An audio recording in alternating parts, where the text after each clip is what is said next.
the untold story of Dwight D. Eisenhower's two children. The man before the monument. Dwight David Eisenhower was many things: a five-star general, supreme commander of Allied forces during the Second World War, architect of the D-Day invasion, 34th President of the United States. He moved across history like a force of nature, strategic, composed, impossible to ignore. But behind the iron frame of military brilliance and the polished calm of political authority was a man who lived with quiet heartbreak. He rose from modest beginnings in Abilene, Kansas, to command the largest military operation the world had ever seen. He was universally respected for his steadiness, admired for his ability to work with both allies and rivals, and remembered for a presidency that steered America through the Cold War's earliest threats. Yet for all the accolades and legacy-defining victories, it was fatherhood, not war, not politics, that left the deepest, most unhealable wounds. This is the untold story of the two sons of Dwight D. Eisenhower and how their lives, so different in length and legacy, shaped the heart of a legend. Dao Dwight Iki Eisenhower, 1917 to 1921. Dao Iki Eisenhower was born on September 24, 1917, at Fort Sam Houston, Texas. He entered the world at the height of World War I, in a modest infirmary miles away from the battlefields. His father, Dwight D. Eisenhower, was a young Army captain at the time, training soldiers in trench warfare and unable to be present. His mother, Mamie, was radiant and proud, choosing the nickname Icky from Little Ike, a playful twist that would soon carry layers of tenderness and heartbreak. For much of Icky's infancy, his father remained absent, stationed across various posts while Mamie lived with her family in Denver. Their lives unfolded like a series of handwritten letters and brief reunions. The first time Ike held his son was after Christmas, months after Dao's birth.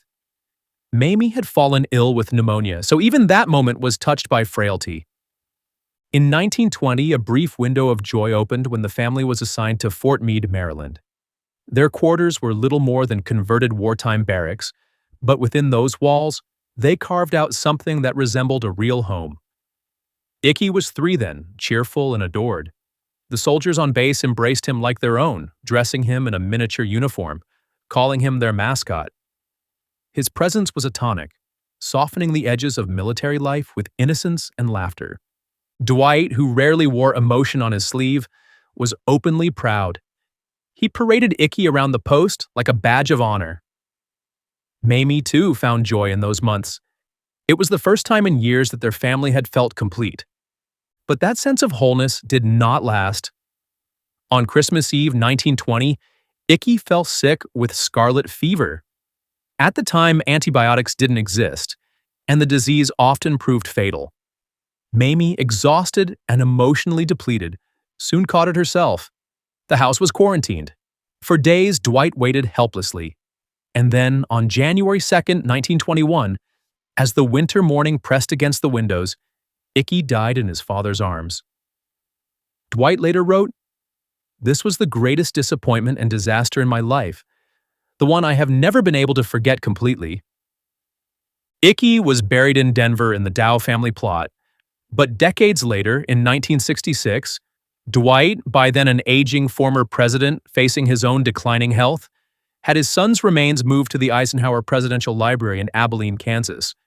Today, Dao Iki Eisenhower lies there beside his parents, his short life folded permanently into the larger story of legacy and loss. John Sheldon Dao Eisenhower, 1922 to 2013.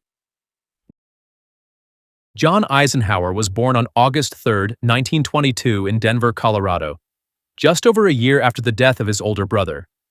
Though Dwight was again posted abroad, this time in Panama, Mamie chose to stay behind. The grief from Icky's death still hung over the family, unspoken, yet omnipresent. John entered the world as both hope and echo, a living tether to a family still healing. As a military child, John's life was marked by constant movement. He followed his father's career across continents, from American posts to foreign stations in France and the Philippines. His upbringing was both privileged and rootless, full of protocol, expectation, and quiet gaps. In 1941, he graduated from the Bishop Brent School in Baguio, just before the bombing of Pearl Harbor. When John entered West Point, he did so under the looming presence of global war and the even larger shadow of his father. He became part of the class of 1944, but their graduation was moved forward to June 6, 1944, D-Day. While Dwight D. Eisenhower led the largest amphibious invasion in history, John stood among his fellow cadets receiving his commission. He longed to command an infantry platoon, but that wasn't an option. Military leadership quietly decided that the president's only living son was too valuable, too vulnerable. The stakes were too high. John instead served in intelligence and administrative roles in England and Germany. He served, but from a distance, always slightly removed from the front lines, always watched.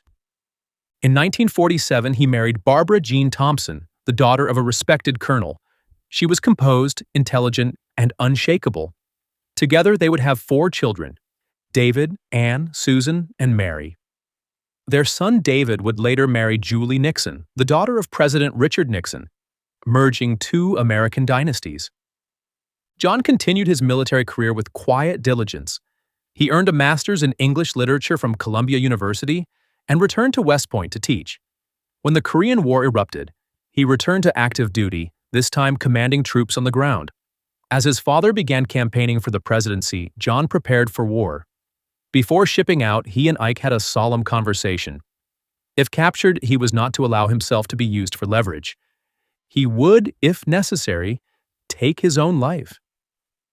During the Eisenhower presidency, John served behind the scenes as Assistant Staff Secretary and aide to General Goodpaster.